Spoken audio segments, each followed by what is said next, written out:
แต่เจ๊พี่น้องเลยสะออนเพิ่นดิโอ้เขาล้านโทรศัพท์ออกใหม่บ่สะออนเจ๊ได้แต่กรอบเมื่อนี้มาซื้อกรอบมันกระติ๊กติ๊กชอจิ้วก็ออกใหม่พี่น้องเอ้ยเองนะตัวเก่าไปก่อนเฮ้ยไอโฟนของแท้เสร็จก่อนสีทางยังได้ก็ต่อได้เสร็จไม่มาได้เสร็จซะก่อนเป่าเอาเฮ้ยชอจิ้วก็ออกใหม่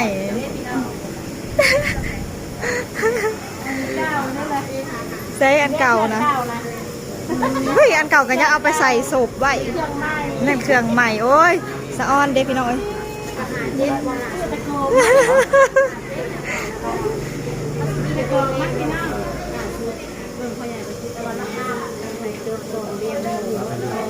มีแต่ขัก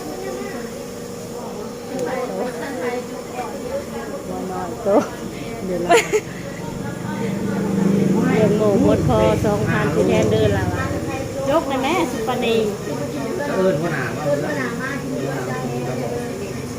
เจได้จะจ่ายคะนี่เจ๊เจ้าของเงิน2,000เราอ่ะยกเลยยกแล้วสิแทนน้ำหลังให้มีเงินซื้อจัดไปเว้ยโอ้ยอยากเป็นเจเด้เป็นพวกโตอยากถือเด้หักซื้ออยู่เลยโอ้ยอยากถือเลขพอบอกซื้อเลขพี่น้องยาลุ่นใดเดี๋ยวเดียวมันเก่งเลยกาแฟเงึกดิเช้าจิ้วบ่ซื้อพี่น้องเอ้ยเพิ่นยันพัวเพิ่นอันกวนบ่คืนจิ้วยันบ่ได้ว่าโอ้ยใช้เงินงานซื้อไปทุกเงินบ่เอาเงินยังบ่ได้ก็รู้ลงขาน้ำบ่ลงขาน้ำบ่ประหยัดดีบ่ชุดเขาไปดอกกล่องป้ายเป็นลมจักโมงล่ะตอนนั้นน่ะผู้บ่ผัวอยู่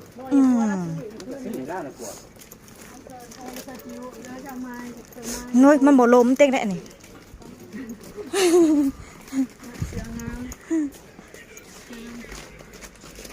อุกใจพี่น้องนงกับพุงเป็ดหน้าเป็ดหลังฝุ่นกับบอดี้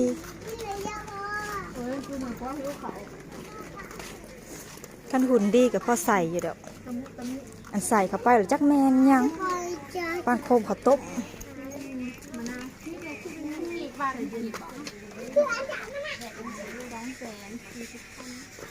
ถ้าเขาโอนเกิน30,000ก็ได้ก็เฮ้ยเลี้ยงจักกันเฮ้ยสั่งเขาเลยมื้อแรกเขามาส่งคือบ่นเขาเป็นแหวนนี่ก็จากน้ำสุเพื่อนมานำล้างกันกับเห็นสวนกันบ้านเด็ดมันนี่ก็ไปผู้เดียวโอ้ยผู้บ่าวสุดเขาอ่อนห้องน้ำเลยแหละว่าจักยังบ่เห็นมาอยู่แต่ด้นเลยได้ยังบ่เห็นเพิ่นมา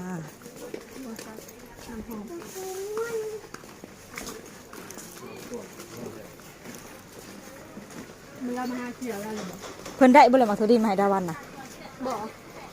บ่ได้กนซ้ำแม่ค่ะมาเมาเอาบดต้องเพิ่นว่าเพิ่นสิเอามาอยู่แจ้ได้เฮ้ยบัด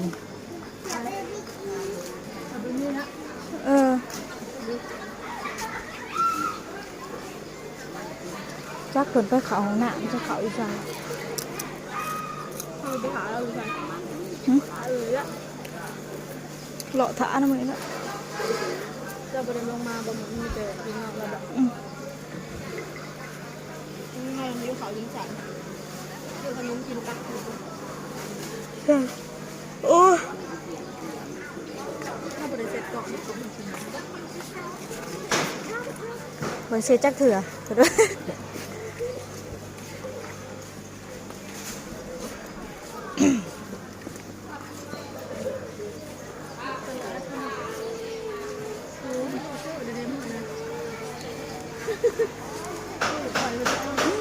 บางครั้งคือกันไปซื้อมือวาดนี่นะขั้นละ100-200โหลดโยกเพิ่นนะ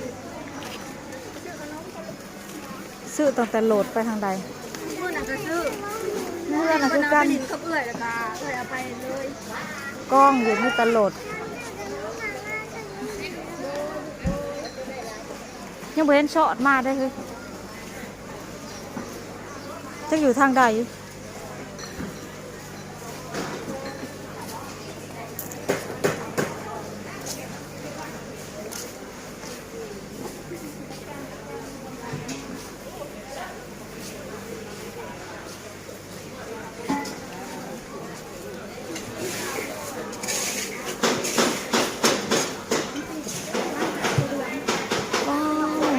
ตลาดปากช่อง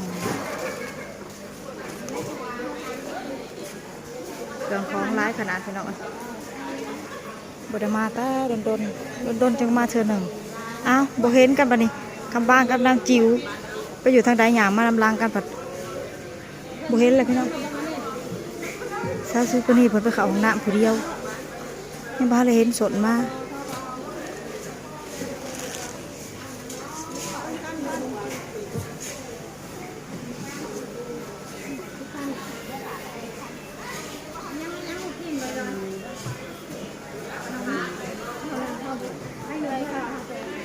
หอดเนาะ หิวเขาเขากินเขาน้อยเดียวสั่งมาเจ็บปาก สุดจักโมงเลย ขนมกินบ้างไหม หนังเลย พี่น้ามาทับพี่เรามาทับพี่มาถาจนเข้ามา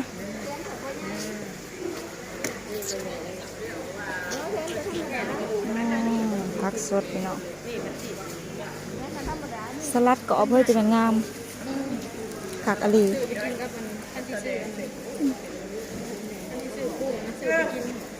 ไปตำใส่ตำกุ้งบะชื่อเป็นเหมียงกุ้ง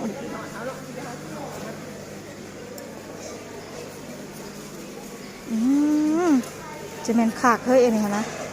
จะออนดอกพักอันนี้ดิพัดงามแทน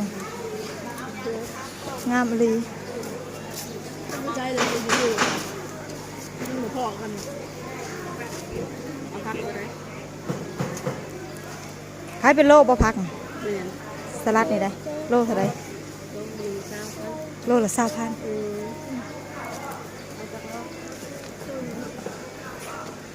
ลงนะ สลัดก็เอาเราติดให้พริกหวานบ่นี่วิสพันยาวแท้นี่เฮ้ย พัดบ่ พริกหยวกน้ำข้าเฮ้ยสือพัก พี่น้องก็ไปกินชุ่ม ไปใส่ ข้าวฉันน้ำยุเขา ตำอะไรอย่าง ยุเขาทั้งชันคือขนมยาใส่ ตำกุ้งสดสุเพิ่นว่า มันจะไปเห็ดมันได้รู้ ได้บ่นี่ใกล้โลเลยวะจ๊ะฮะบ่ฮอดบ่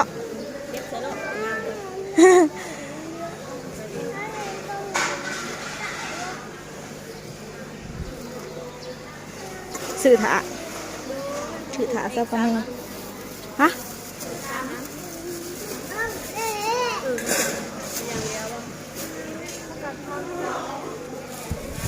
พ่อบ่ โอ้โลหนึ่งบักหลาย